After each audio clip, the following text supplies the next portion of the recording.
Welcome back to Remax episode 35 part 2. We talked a lot about our impressions of Legacy of the Void.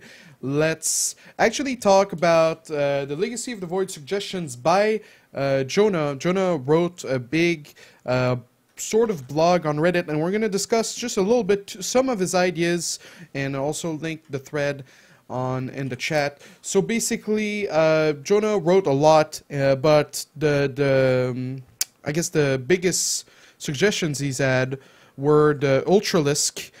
Make the Ultralisk more mobile, because right now, like, the way it attacks, well, I guess, Jona, you can explain it. Yeah, I think the Ultralisk change they made is really dumb, actually. Like, just making it more tanky seems not to even slightly touch the problem with the Ultralisk that it has in Heart of the Swarm. I think the problem with the Ultralisk is not that it's not tanky enough. I think the problem with the Ultralisk is that it's very hard to engage with it, unless you're in an open area, and that it's kind of like, it just kind of soaks all the damage while it gets stuck, and it's very easily kitable. Like, you have a lot of moments where you're chasing a Terran army, and the Ultralisk will, like, halfway slice, and you actually hear the sound of the animation, like you hear the kchik, but it doesn't damage the units, which is really weird. Like, you can never... like, the Ultralisk will often seem like it does damage, but it actually won't do damage. It's really, really dumb, and I don't know why they haven't changed that. And I think changing the armor just makes it so incredibly hard to kill that it will eventually catch up with the units, but I don't think it nearly fixes anything about the unit. It just makes it unkillable, which is dumb. I feel like they either need to make it fast enough to catch up with units, give it some sort of like temporary speed boosts, similar to Zealot Charge, where it kind of frenzies and moves faster forward till its first slice. And like Zealot Charge, the first slice always connects when you charge. Maybe it should be like that with the Ultra, where the first slice always connects or something. But I think changing the armor is just, I don't know, especially now that the Marauder has changed, it seems really stupid. Well, Morrow, what are your thoughts on that, especially in ZVT, where the Ultralisk is used quite a lot? I don't think they had to touch Ultralisk at all. No, not necessarily, but the armor thing is like really retarded because of the Marauder change as well. So it's like way too much. Yes. Like they're basically buffing it against stuff it was already strong against, which is units with low damage and high attack rate. But because they're changing the Immortal, you know, not be as hard counter-ish against Ultralisk, and the same thing with the Marauder. I think the Ultralisk definitely has a place in the game. It's a strong unit, but yeah, it kind of can't go off creep because it's too slow. I think they could just like make it slower on creep and faster off creep. I feel that with a lot of Zerg units. But yeah, I didn't know about this, that it didn't like deal damage sometimes when you run away from it. It's not something I didn't really notice. But the fact that it's like hard to engage with and that you need a big open area, I think that is like kind of okay, since it is such a strong unit. It needs like some kind of kind of weakness. Yeah, sure. Like, I think the fact that it's big and kind of gets stuck on stuff is not necessarily a bad thing. I think it's just, at some point, I don't think it's good that it can get infinitely kited without ever hitting. Like, that seems a bit weird to me. Like, it should be bad when it's chasing, and it should definitely not be a unit that just always gets in there. I just feel like it should be slightly better at that, because there's a point where you just can't engage with Ultras unless someone attacks you. In every matchup, like in TVZ and in PVZ, there is a point where you can't attack with Ultras just because of building walls and the way kiting works. Like, you just cannot ever engage into someone with it, which is, you can if you're ahead, and in TVZ especially, the way it works on Heart of the Swarm, Zerg is very strong, so you transition to Ultras and you kind of just give the last punch. But I think it definitely needs a little bit extra in the way of being able to engage with it. So you would be fine with them reversing the armor change and then making it slightly faster off creep. Yeah, like have it maybe faster off creep, or make it not have to walk behind Zerglings. So like the Colossus walks over its unit, maybe have the Ultra be able to walk on top of Zerglings, or have the damage. I think it's called damage point. I'm not sure, but have it be lower, so that if the Ultralisk actually reaches army, it actually does damage to the army, and it doesn't like do the half slice and then kind of like starts chasing again. Yeah. So just the Ultralisk being more accurate. Also, big thanks to Base Trade for hosting us. I hope their tournament went well. So next up, you have the Ravager needing Lair, right? You think that'd be I think cooler? I should mention like a lot of the changes I suggested I already mentioned in speaking about the unit, and I think maybe they're not worth discussing again. I think the only thing I would really like to discuss still is the Corruptor. Okay, go ahead. I think the Corruptor is really, really stupid in PvZ. Yes. I think Protoss, if they open Phoenix, they just lose. Like I don't think you can do anything about the 10 Corruptors pissing on your buildings. I just think your buildings die. And I think if you could open Phoenix... Is it that strong? Like, can't you just make like stalkers to kill them? Like, like the armor of, or like the health and armor of the Corruptor makes it so that even if he has 5 stalkers shooting like 10 Corruptors, the Nexus is gonna die and you're gonna lose like 1 or 2 Corruptors. It's insane. And the best part, or the worst part is that is only in a situation where he's prepared for it. If he has to split his army between his main base and his third base, and you can choose whichever one you're gonna like unload your piss on, you can go to whichever one, and you will always get it. Like if his army is not like 110% in position, and that is only in the situation when they open Phoenix because they don't have a lot of ground army.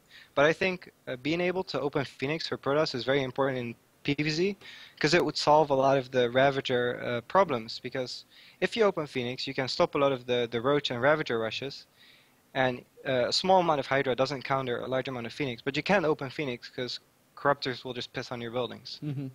Okay. So what would you like change to the Corruptor then? Just remove the piss ability and give it something interesting, like, or make it weaker or something. I don't know, but I think it's really, really like it. I don't know why they gave it the ability. It seems really weird. Okay. HuK, anything else to add to that? No. Okay. Do you agree or like? I mean, I think the ability is uninteresting in its current application, but the fact that the game is so imbalanced in so many ways and it changes the meta altogether is more of the problem than just specifically the Corruptor. Like once the game changes and Protoss actually has like more than 0 options to open with, then we'll see like maybe there will be a counter to the Corruptor. It won't be so OP in that ability. But there's so many other things to address first that it's hard to see like the 6th thing in line, which is probably the Corruptor pissing ability than anything else. Well, I feel like at least Protoss could take third base against Zerg in the current balance if the Corruptor didn't destroy Phoenix opening so hard. But maybe that's thinking too far ahead, and maybe that's incorrect even. But I feel like it would at least open up the third base for Protoss better in PvZ, and you could. Like deny Ravager rushes with just Phoenix and maybe a Void Ray or 2, and they can't go like Ravager and Hydra because you don't have enough Hydras gas-wise if you open Ravager to fight the Phoenix, if that makes sense. So it would unlock like the third base for Protoss, and I'm not saying that like that's the only change necessary. I just feel like it would be a good change now for Protoss to be able to expand. Yeah, that it's definitely something that would be nice. It doesn't seem like a very exciting, like, oh my god, they started their P and then like eventually it dies. That's not very exciting. I don't even know how a caster could hype that up. But moving on to the next topic, TotalBiscuit speaks about Archon Mode. He had a very well thought out blog on Team Liquid about it, basically saying that Archon Mode was really going to be what StarCraft needs to help, casuals, people that don't have a lot of time to play, people that maybe are not, brave enough to power through the ladder and always maybe, stay stuck in the same league or not make any progress. And basically that Archon Mode is a lot superior to 2v2. Now, we've talked about Archon Mode before in the show with HuK and other guests. And HuK, are you a believer or still not a believer of Archon Mode? Well, I mean, as far as like it being easier for casuals and having people being less scared to play and they have someone there with them, that's the biggest thing for me. As far as like everything else, I'm not so concerned about it. I don't think like DreamHack 2016 Archon Mode finals, life in Flash versus parting in Hero is going to happen or anything like that. So- But as far as it making it more fun for casuals, yes, I approve of that. I think it's great. I think it's really cool.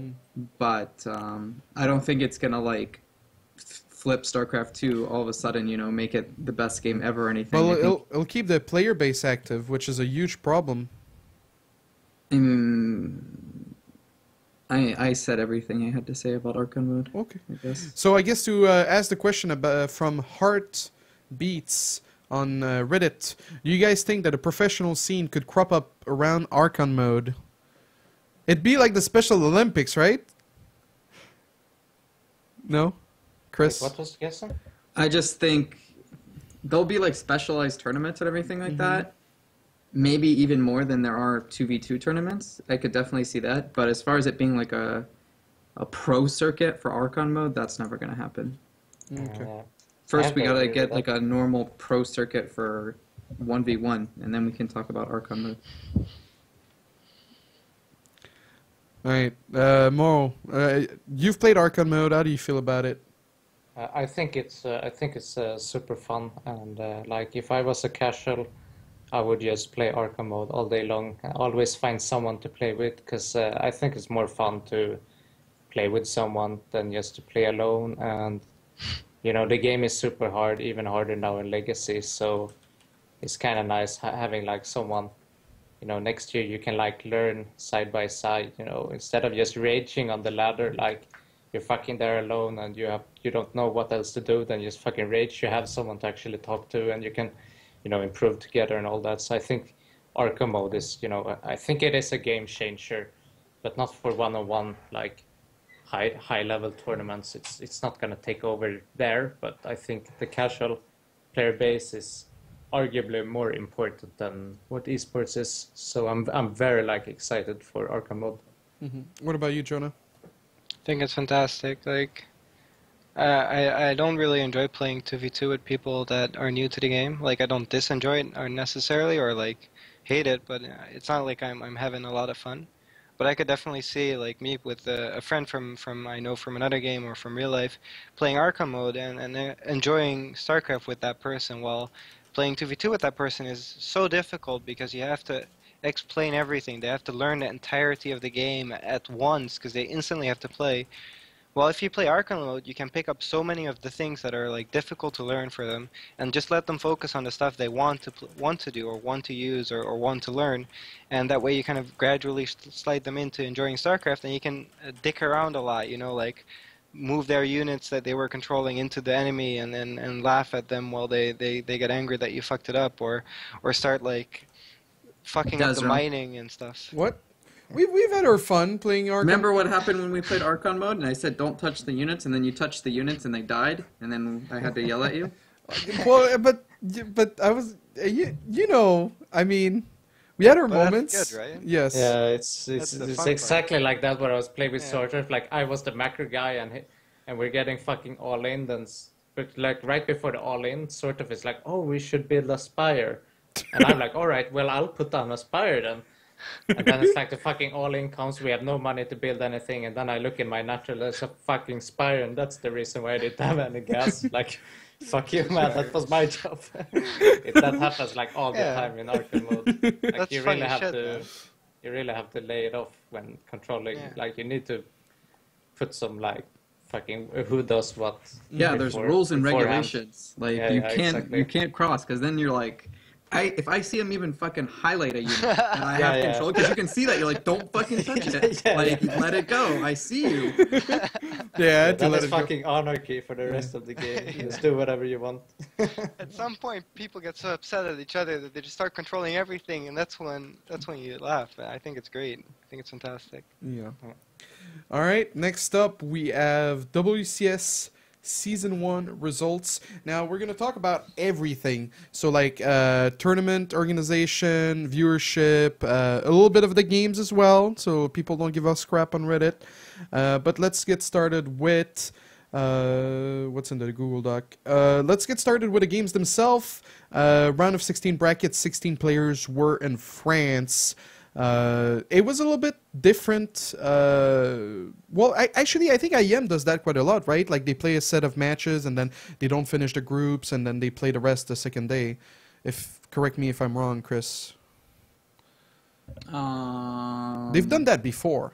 Yeah, I think it's really annoying from a player perspective. I would definitely rather play out my group. It's a horrible feeling to play one match in like that kind of group series and then like lose and then you're just like, okay, I'm done for the day. Like I would rather play, get through it, and then have the next day like off where I can just practice, or vice versa, and have the first day off and then just practice and then play the next day. I would hate to set up, get comfortable, and then play one match and be done for the whole day. I think it's way more aggravating than the other way.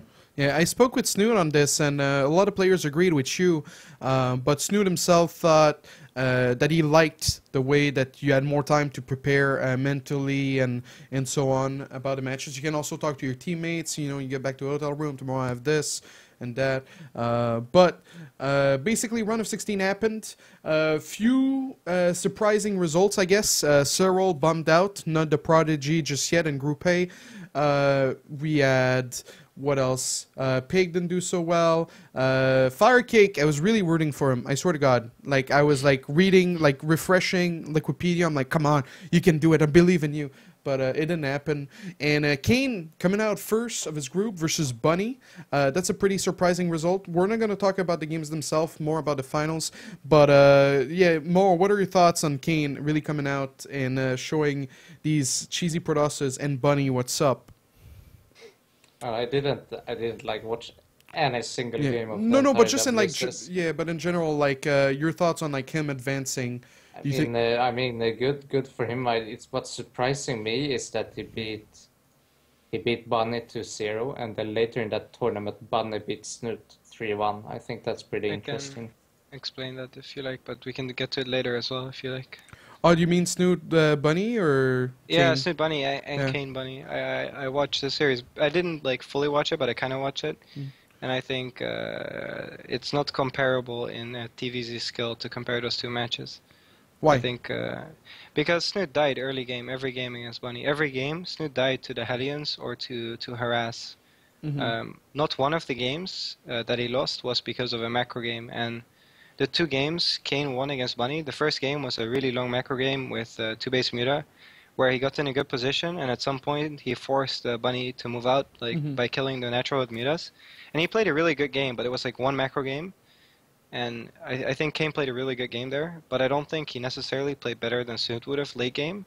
And the other game was a Roach Bane all-in. And from Snoot's 4 games, the first game, Snoot, I think, all-in and won. And the other 3 games, he just died to Hellions or like Hellbats or like a tank drop, or he just died to harass, and it just looked like he didn't feel confident in his early game, or Bunny knew exactly where to hit him.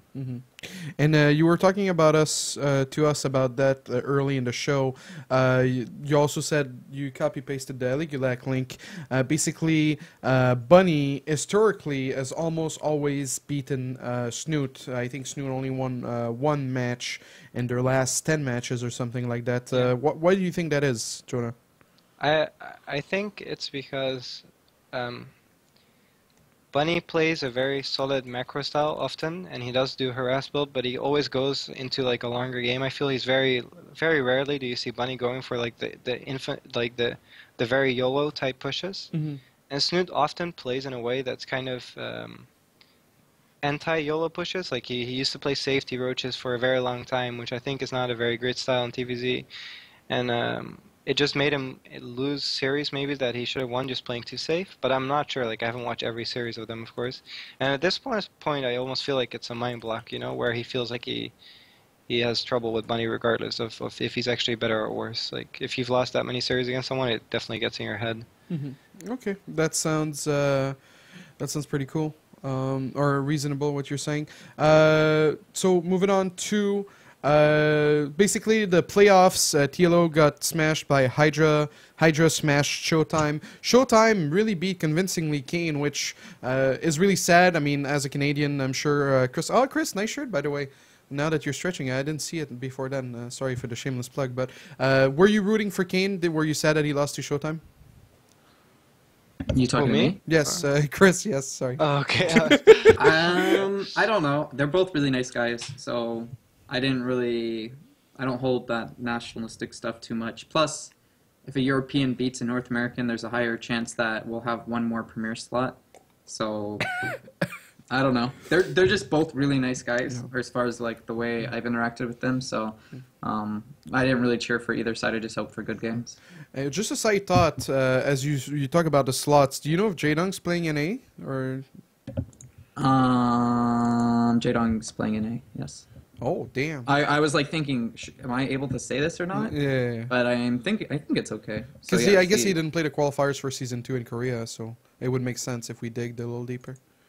But yeah, okay, so more slots for NA maybe one day. But yeah, Kane losing, Showtime, Bunny beating Snoot, Pole beating 4GG in a very close 3-2. You gotta kick yourself. You're 4GG. You're one of the 3 Koreans, yet you lose in the round of 3 because or round of 8 because of bracket luck. Would you be sad to miss out on that payday that's owed to you, Morrow? Like if you were in 4GG's shoes, it's like, where's my money? Like. Yeah. Well, to be honest, like for GG, like he's the favorite against Polt. I think it's rather Polt that should be sad that he got for GG in the first round. That's actually a huge upset that Polt managed to win that, in my opinion. Mm-hmm. Especially considering his second round, like Bunny almost beating Polt, and Yeah. like 4GG is just like everyone is so afraid of him in turn versus turn. The thing is, like I heard that he was playing a lot of mech. And I know he's also been practicing bio, so he's maybe not that great with either one right now. This map pool is great for bio, and I think that was his downfall. Okay. Like it surprises me a lot that he lost to Polt. Yeah, every series Pole played though was really, I feel like Pole playing better in the tournament setting than the other players were. Mm-hmm. Every time he came back and every time he edged out wins that he was behind and he was down 10, 20 supply. A lot of games, even against Bunny, I think he was down supply or down a base, and he always like outpositioned or something. He felt like he was, maybe the other players were kind of afraid of the comeback and because of it let it happen, and Pole just played a sharp game. Mm-hmm. I don't feel like the other players necessarily let Pole win. I feel like, or like got outplayed necessarily. I just feel like they weren't in the moment as well as Pole was, if that makes sense. Mm-hmm. It does. Is it safe to say that the top 8 isn't really like representative of I don't know, like is it safe to say that Bunny, Snoot, Polt, Hydra and 4GG are like the strongest in WCS? Chris? What was your question? Sorry, I was looking at this gift. Or is it safe to say that Snoot, Bunny and the 3 Koreans are the strongest player for season 1? Yeah. Okay. For sure. With like I think you could swap people out, like maybe Little Bow should have been in there, or some other players, but in general I think they're very good representation. So Bunny almost beating Polt, lost 2-3, nail biting games. Everyone was cheering for Bunny. A lot of people were bummed out, but that didn't affect too much the viewer count. In the finals, 4-3, Hydra being up 3-1, and then Game 5 happens on Deadwing. Jona, take it away. Take it away, man. That caught me by surprise. Yes. I think every game up till the 5th game, Hydra played very decisive, very clean, very standard, kind of just deflected bullshit that was Paul was doing, and just kind of crushed him with the might that is Zerg late game in Heart of the Swarm. And I think on Deathwing he had a huge lead. He pushed Paul back, pulled us 3 base, and he was like 50 supply up, and he managed to not win the game. And I think it's a combination of taking a few bad fights, a few weird decisions, and it all just seemed to be like the oh my god, I'm winning kind of thing. I'm not sure if that was actually what was happening. Maybe he's like calm as a cucumber when he's playing, but it kind of seemed that way. And after he lost Deadwing, or kind of gave Deadwing away, in my opinion, it was very tough for him, because I feel like the last 2 maps, Vani and Secret Spring, are both really good Terra maps in TVZ. So like those 2 surprised me a lot less that Polt won those, because those are maps that I could see Polt win on. But I really think Hydra should have taken the series 4-1. If he could replay Deadwing from a certain point, I'm pretty sure he would win every time in a normal setting. What are your thoughts on ending a season 1 finals? You know, the winner goes home with all the girls and $30,000, and you end the finals on Secret Springs. You're just, let's say like we go back in time, Morrow, and you're still plays there. Like, how would you feel? Game 7, Secret Spring, let's go. Yeah, I mean, Hydra must be really fucking sad, but I mean, you can't blame this on. Oh, of course, of course. Do you think if it was Nanawa, would he play the game or would he just walk out? Put it that way. I think Nanawa would be so fucking mad, man. He would just walk out. But I think I could say that about any player. Like, obviously that map is good for Terran. We can say that at this point, but then you have some other maps here which are good for Zerg. And if he didn't win the Deadwing game, then, you know, fuck him. He couldn't win the finals, you know? Yes. Yeah, that makes sense. So that wraps up season 1. Your winner is Polt. Oh, come on, man. What? Let's talk about Showtime. What? Showtime, the massive underdog nobody knows who is, and he's like coming top 4 Yeah? in the WCS out of nowhere. Are you trying Everyone to Everyone been talking about, like, all programmers talking about, oh, Showtime is so good, man. Just like Zeral. And now finally he gets like this sick result. Are you outside hyping of him up IDPS. because you lost to him? Is that your tactic here? Oh yeah, that was my other point. Like, and Hydra coming to the semifinals. So, oh, by the way, these are the guys I lost to. So it's okay.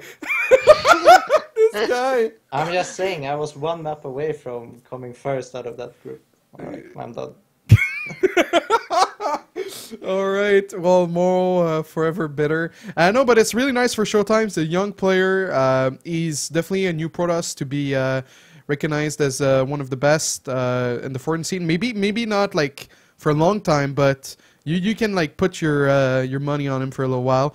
See where he goes in season 2 with the increased amount of Korean, thanks to Stardust and Jaedong. Yeah, there's no bitterness here. Let's be real. And yeah, so that covers season 1, the results. Let's talk about the rest of the tournament. Carmack claims WCS season 1 2015 is one of the most successful since 2013. That's a long time ago.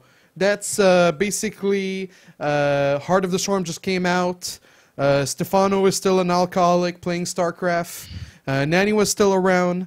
Hydra's still around. And yeah, that was, we had a lot of viewers. Hydra. Hydra? Hydra. Oh, Hydra. Yeah. You Hydra? said Hydra. Yeah. Like with a H? Yeah. Well, I'm French. Regardless, I think it's really cool that the viewership for season 1 had a lot of people watching. Basically, the new formula, which is little Koreans, a lot of like people we can relate to. Chris, what are your thoughts on this whole thing?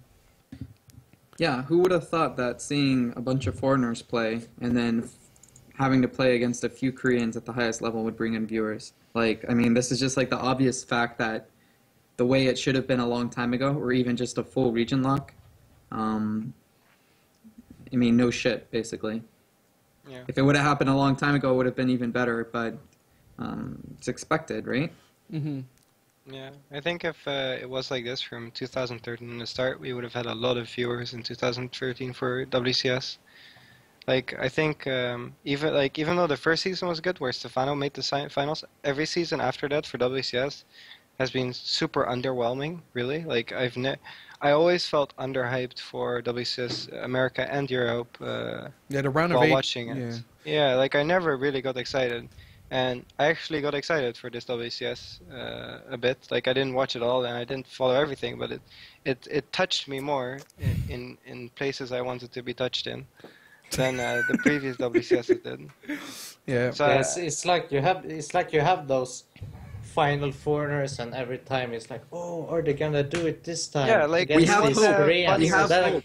every Yeah. single time they get fucking destroyed by these tired 2 Korean mercenaries, pick a baby. and they go on to play the finals, and like nobody gives a shit. That was basically the summer of 2014. Yeah. It kind of happened here in the semifinals, but at But least we got like we we had had hope. fun before that. Yeah, No, like we Bunny had got really hope. close. Yeah. It was like we might have a chance, and that's what it's all about, you know. Yeah, that's But absolutely Showtime what and it's all about. TLO both got 3-0'd by Hydra. That's like not fun. Oh, by the way, someone on Reddit said the only person to have taken a map from Hydra in WCS this season is Morrow. Yeah, serious, you mean? What? No, like a map in a series, yeah. Like taking a Nobody map. else won a map? No one. Oh my god. Well, I mean, like Paul took a map, but he's like, The god. he's not. The god that is Morrow. Yeah. Yeah, I just know it. He was like 60-0 against Foreigners in best of 3. Yeah, it's really. And now he's like 60-1. But Hydra is really good. Like everyone kind of thinks of him as a B-team Korean, but I heard Snoot speak about it with other people. When he was in CJ House, Hydra was always like top 16 gem on Korea server, and he was always really good in practice. He just, for some reason, never got it to Could tournaments. Yeah. Yeah, he never like made it, like managed to bring his game to tournaments. But now that he's maybe in a slightly easier setting, like easier to have confidence, he can finally play his A game. You know. But still, in my opinion, it's very unexciting to watch. Yeah, he's a very Hydra and simple, Paul. Like I want to see Showtime versus Bunny. Like Yeah. Yeah. where was that series? You know, Oh, see who the best foreigner is. Clash of the White Skin. Yeah. Yeah, exactly. Whoa! But I mean, Yeah. I You're totally. not right. You can get out of here. Jesus, guys. But basically, Carmack says it on Twitter. WCS stream isn't doing any worse than in 2014, proving that relevant and relatable player are at least as important as the level of play, which what these two clowns said in different words, different nice words. And when I say clown, I'm just joking, guys. Don't take it personally. But yeah, next up. Yeah, that's it for WCS. Basically, I think it peaked at 90K, which, you know, is really huge. The last thing we had similar to that was BlizzCon. Now, I don't know how many other tournaments were on that weekend. I don't know if there was like a Dota or a CSGO, because that obviously factors in. A lot of people watch StarCraft, but not a lot of people play. But if they play CSGO, they'll watch CSGO instead of watching StarCraft. But if there's no CSGO, they'll watch StarCraft. So that's cool. Mo, don't you delete that topic. I see someone boxing the Google Doc. Be careful with the seizure over there. Oh, I can't delete it. No. You can, no. Dude, stop. Starnation No. funded. No. Morrow. let's talk Okay. about that. Morrow loses to Winter. Is it the end of the world? That's a topic, guys. That's a What race were you playing against him when you lost? Yeah, that's Playing Talon. that's a big. And you lost to TVT, and No, Go that's on. it. I thought you lost to PVZ as well. Oh yeah, right. Yeah, I lost to him also. you Oh, I forgot. just forgot I about lost, that I one. lost to Queenie also 2 games. Why are you digging your grave deeper, man? I'm just saying. Protoss is hard. Terran, you Like, just it's- suck ass. it's- I mean, it's it's acceptable. like How I do you said, lose the a void, guys. TVT to Winter? Have you That's the seen most Have you embarrassing. seen my stream? Like I'm not playing serious. Is that what you tell yourself at night before you cry? Oh, let's talk about our game, desRow. Oh, yo, you said my game was closer than the game versus Wytra. Like that's. Easiest game of my life. Yeah, you say that now. You didn't say that earlier in the show when I asked you, and you said, "Yeah, I played semi-serious." So Winter is better than you, I guess. No, I beat Winter, and I beat beta, Winter. No, but I beat you, and Winter beats you. and I got trashed by Winter. So Trashed. It wasn't even close. Well, you're just digging deeper. actually, I was so far ahead. I had 4 bases against 2, but his like stim pack finished, and I was like fucking cyclones. I want to build cyclones, and apparently they really suck against bio. So that's kind of how I lost the game. I was like really far ahead. Okay. Whatever you want to tell yourself, Mo. So basically, there's a lot of fun matches in the beta. More losing to Winter, partying. Okay, let's talk about who's the most embarrassing player you lost to so far. We're just not doing B here, guys. What in the beta? Like Yeah, I almost lost to Winter. It was pretty close, but I beat him PPT, and then I think I've lost to HTO Mario, who's like an NA player. Probably like total score like 6-3 or something. Terran Okay. player, of course. Ravagers, I've lost like I think I've lost to legit masters or diamond players at some points. Because when I played one guy that was gold, I struggled a lot. Yeah. And it was really embarrassing because he asked me if I was actually HuK. I hate At that. the beginning of the game. Oh. And then he was like, "You're not HuK," halfway through the game. Because I was like losing almost. So that was a pretty low moment in my career, I think. What about you, Jona? I play Zerg. What the fuck do you think? Oh, you won all of your games. Yeah, I just make I drones see. and then Ravagers. Okay. Oh shit! I lost to Arium too. I forgot that. That was a pretty low point in my life as well. Lost 3-1. You see, guys, this guy sucks too. Well, Aryam's good. He's made Premier Challenger, or almost Premier in 2014. Winter hasn't done that, man. You're kind of screwed over here. NA? Yeah. Come on, man. Yeah. But yeah, let's What move. about you, desRow? I keep trying to think. I mean, I almost lost to a gold Zerg, but there's no notable person that I'm like, oh my god, I can't believe I just lost to that person. His MMR is not high enough to play anybody notable yet. Yeah, okay. Oh, I've played you. I've played Crank. I've played a lot of people, man. Oh, you beat me. Yeah. That's an all-time low for me too. I lost a game to desRow. Oh. Even though I won 2, I lost 1, and that was pretty bad. Yeah. He was drunk too at the time, as far as I know. Yes. He was doing that drunk stream. Yes, that didn't go well for you. But I won with the dirty all-in. Let's be real, guys. My mechanics will never be top 3. I don't know, man. What about like embarrassing moment? The worst moment I had so far was like sending in a ton of zealots and also a disruptor, and like I blew up my entire Protoss army with this disruptor. Has that happened to you? That's Terran Micro for you, man. What can I say? I didn't realize that. All right. Next up in the list of topics, Starnation was funded, 1,400 days ago. I could use a calculator and tell you how many years that is. Maybe someone on the panel is good at math. All right, hold on. Divided. You got it divided by 365. Yeah, it's 3.8 years, almost 4 years ago that Starnation was funded. They've been posting a lot of updates on Facebook as far as which is your favorite Smash character. But they, outside of that, they said the movie was going to be released in the first quarter of 2015, which is passed already by like 2 or 3 weeks. So, HuK, what are your thoughts on broken promises like that? I mean, it's really shitty. I mean, even if they came out with the doc now, unless it was absolutely amazing, like literally the best documentary that has ever been out in StarCraft 2, and I mean, there's been like the EG doc, the TL doc, what other shitty docs? There's been a lot of shitty ones. The TL one was pretty good. The did EG you watch the one with me and Angelisk? It was like 20 minutes. Yeah. You were in it. Did you watch it? I think I watched my clip and then the rest AFK. Oh. But the EG doc is pretty good. This guy. The TL doc is pretty good. Yeah. And there was like maybe 1 or 2 What other about good the docs. one where like you mistreat your manager and he wants to quit That's and the end EG his doc. life? I already mentioned that one. Okay. But there was a okay. second EG doc. No? Like Good Game? Oh yeah. Yeah, that one was. There was like a lot of shitty ones. It was like and there's, $14 on very few iTunes, man. But even with those, like, I don't think Starnation will ever top Sons of Yeah. StarCraft in quality. It's just... What do you mean? Yeah. Even if it was, unless it was literally the best doc ever, it's a disappointment regardless. Nothing like to take 4 years. Yeah. That's fucking insane, man. Yeah. Their storyline is like Whitera versus Naniwa, like the happy guy versus the grumpy guy. But Yeah, but it's so Yeah. like it's so long ago. All the clips are gonna be from like 3-4 years ago. I mean, I don't see how it's gonna be. I mean, it'll be okay, I'm sure, if they come out with it at any point, but I don't think it's gonna be worth it. The bottom line. yeah, it's a pretty sad, pretty sad story. Moving on to the next topic, Season 2 of ShoutCraft. The maps have been announced.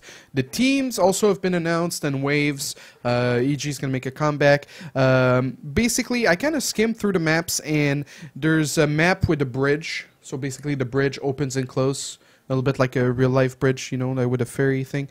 And then you have the rice... Why don't delete that, my man? All right, there's also the Rising Acid, which is a little bit like the lava map, but with acid. God damn it. Okay, that's fine. That's fine. No, stop. Stop. I needed that YouTube link. Who's being the clown in the Google Doc? Stop it. Me. My hands are unfair. Why are you writing penis? God damn it. Who's Who skunk? deleted my penis? Okay, I will let Okay, your so penis Morrow is live. skunk. Yeah, yeah. Very good, Morrow. Very professional of you. Alright, so anyhow, TotalBiscuit, whoops, TotalBiscuit made a small little video to introduce the map.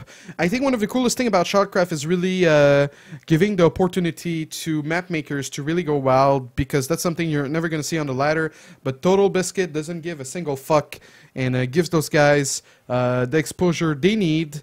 And it's also a motivation, you know, like if you never had ShoutCraft, if you never had the TL map contest, the map makers probably would have moved on already. Morrow, as a map maker yourself, what are your thoughts on the map pool of ShoutCraft? I guess as a I modder... can't find the map pool. Can you show me? Like, Do I need to watch a fucking YouTube well, video? yeah, you can skim through the YouTube videos, because that's the best way, I think, for you to see them. But basically, what are your thoughts as a map maker and as a player? But they're like fucking hover. Can I get like pictures of the maps? My man, let me go to Like Team I don't Liquid. care how it's like looks when you zoom They're- in like they're- 45 degrees and you they're at- pans it over. They're at the bottom of the Google Doc. The you know. document. Oh, really? Are they? God damn it! Why are you? Why is there? Guys, you don't need to see this. All right. Hold on, Morrow. I'll get it for you. I thought the video was gonna be enough, but okay, here. No, not here. Here? Where? Cause it's hold on.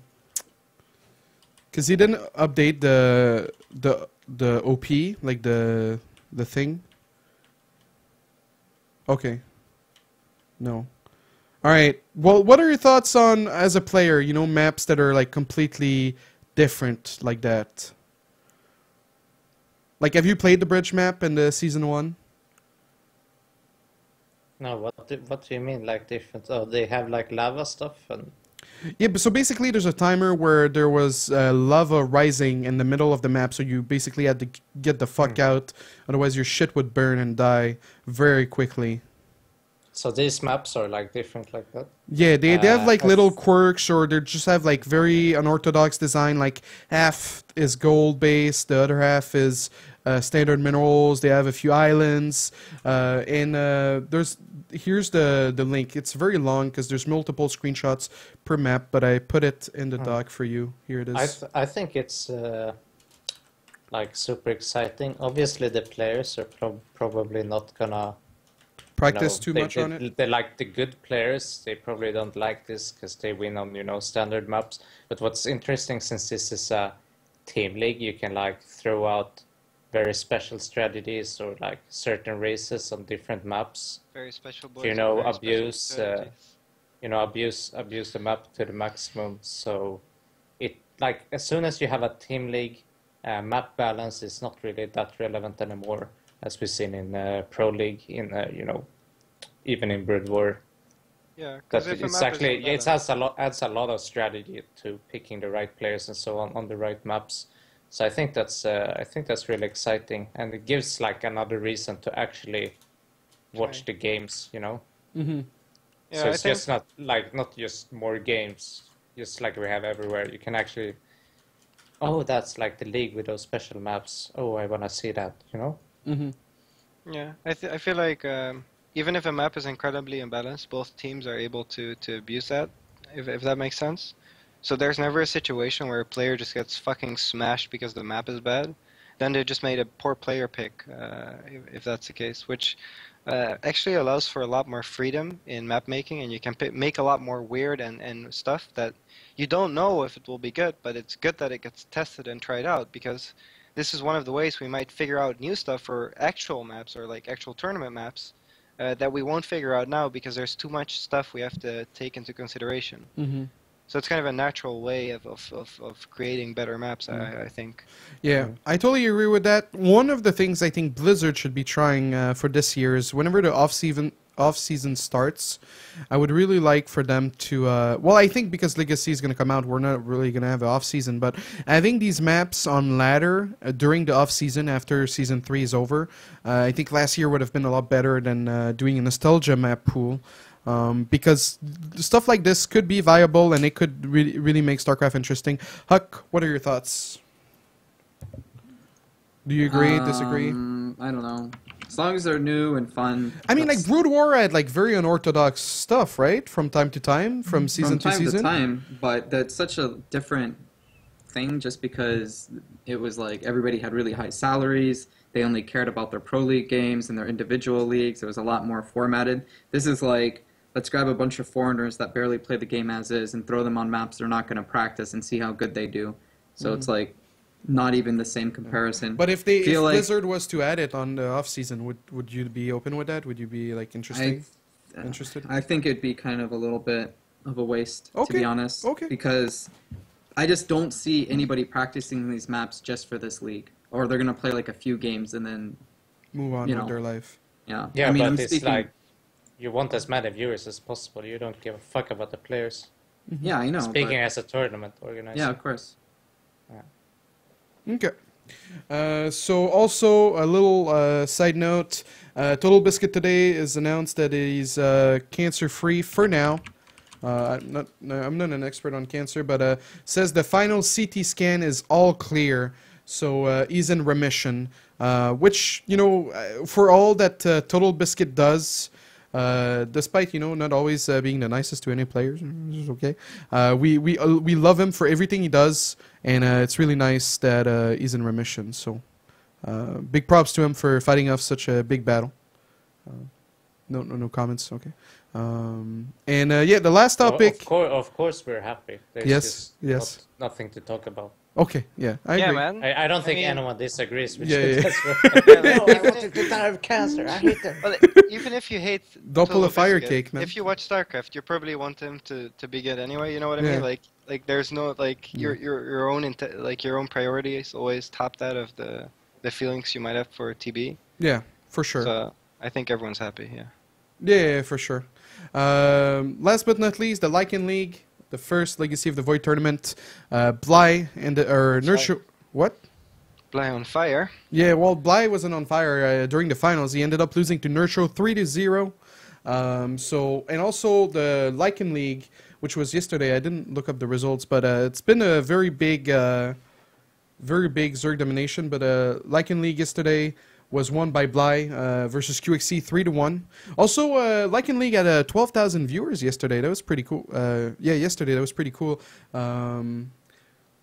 I guess, HuK, do you have any thoughts on those tournaments? Who would you like to see, basically, from Protoss to play in those?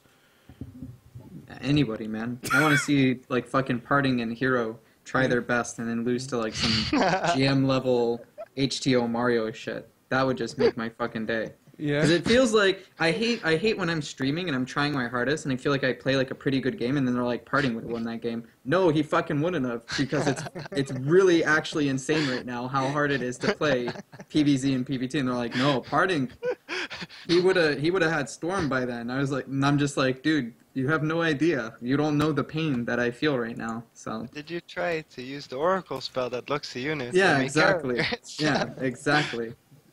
Though I hate that so much. I can't say that enough, how I have random people that come into chat and they give me advice, and they probably spent like 10 hours this week playing StarCraft 2, so they feel like, you know, they're accomplished enough, and they're like, why didn't you get Storm? And they don't even consider like any of the factors that go into like a high-level game, and I it's like one of my pet peeves, man. I fucking ban people for that all the time, and I feel so bad because they message me and they're like, why'd you ban me? I enjoyed your stream so much. I'm like, dude, because it's like you're going up to someone that's played this game nonstop for the last 5 years, and you spent 5 minutes watching my stream, and then you're like, why didn't you just get Storm? That would have been so good. Like, it's that simple or something. Yeah. But let's be real. I mean, you're the same rank in Legacy of the Void as those people. I mean, they have a legit argument, right?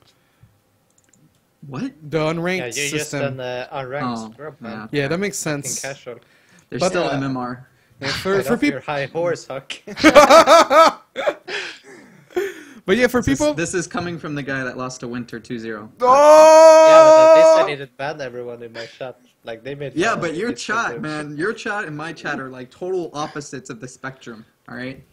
Yeah. Me and Nanawa, we're very close on that spectrum. Yeah. But for those that think HuK might be too salty, it would be like a fan going for like the autograph session after like a basketball game and going up to LeBron and being like, "Why didn't you pass the ball in the first quarter or whatever?" That fan is gonna get fucking ignored for the rest of his life after that. It's like, come on, man. But yeah, my backseat coaches are in every Twitch chat. They're part of the game. But Let's. not in mine, because I fucking banned them. Rip. Let's go for the viewer questions, guys. Get on Reddit, get on Twitter.